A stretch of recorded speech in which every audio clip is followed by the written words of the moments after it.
But, anyway. Now, I meant to talk about something else earlier on, and I forgot what it was. I've remembered what it is again, but I've also forgotten. And that's really what adulthood is like most of the time.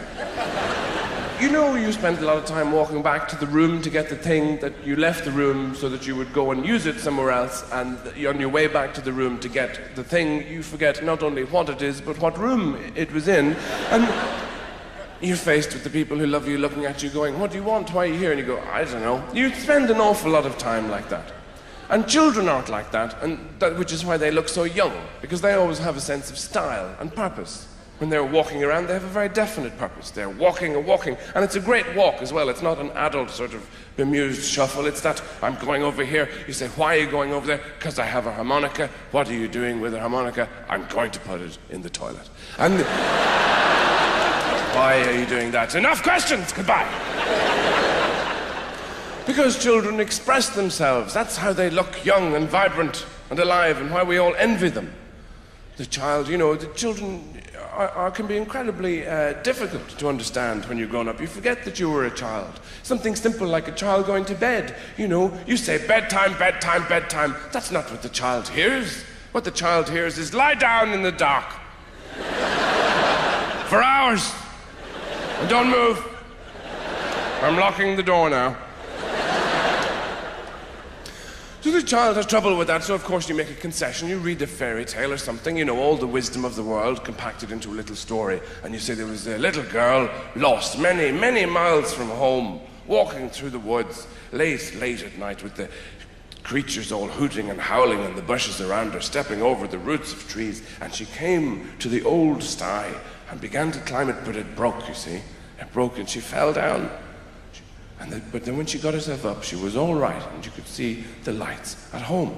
And she began to walk towards home, and then a thing ate her. Good night. Night-night. You probably sent the child to bed because you were just tired talking to the child, because the child asks you questions. You see, and this is one of the great things about having a child. You look forward to teaching this child about the world and how it works. But the children, they're like children, but they're bigger and they're webbed. They're not really interested in your views on the world. You know, they have their own questions. What is the name of the spaces in between the bits that stick out on a comb? I don't know. I'm not sure. Well, what do you call the place underneath the kettle? I don't know! Bedtime. I mean, it's difficult. Children sleep in your bed. This is part of having children. It's very important for a child's development to sleep in the grown-up's bed because their bones are growing in particular directions. You see, what happens is children are actually very sophisticated. They sleep in your bed for a reason. The child is born, it takes a look around, it thinks, well, this isn't quite what I'd hoped for. These people are idiots. I wouldn't have painted the house like this at all. But I've got to make the best of it. So I've got to maximize my resources. So the key thing is to stop these people having any more children. So children get urine samples sent through the post and sprinkle it on their beds. They're busy people. They don't have time to pee the beds themselves. And then they crawl into your bed. And because their bones are growing and everything, they can only sleep in certain positions, obviously. The crucifix and the swastika tend to be the most popular. Sometimes a combination of the two. But the thing that really relaxes a child is to have the big toenails lodged squarely in your respective genitalia. That ensures a blissful night's slumber.